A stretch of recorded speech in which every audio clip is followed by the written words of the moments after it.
ఒకానొక అడవిలో ఒక పెద్ద మర్రి చెట్టు ఉండేది. ఆ చెట్టుమీద రకరకాల పక్షులు నివాసం ఏర్పర్చుకుని ఎప్పుడూ పోట్లాడుకోకుండా కలసిమెలసి హాయిగా ఉండేవి. ఒకరోజు ఆ చెట్టు దగ్గరికి ఒక కోతి వచ్చింది.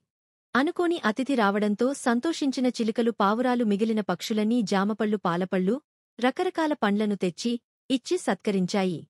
ఆ పళ్లన్నింటినీ సుష్టుగా భోంచేసిన కోతిబావకు ఆ పళ్ల రుచి చాలా బాగా నచ్చేసింది. ఎంచక్కా ఇక్కడే ఉంటే కష్టపడకుండానే రోజూ ఇలా రకరకాల పళ్ళు తినొచ్చు అని మనసులో అనుకుంది. మీరంతా నాకు బాగా నచ్చేశారని, ఇకపై మీతోనే ఉంటానని నమ్మబలికింది. పగలంతా పక్షులు కష్టపడి పళ్లను తెచ్చి ఇస్తే తినేసి సోమరిపోతులాగా హాయిగా ఆ చెట్టుపైనే కాలక్షేపం చేస్తూ ఉంటుంది కోతిబావ.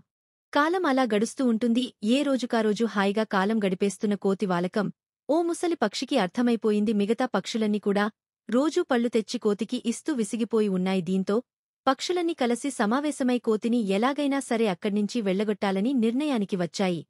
ఉపాయం కోసం ముసలి పక్షి దగ్గరికి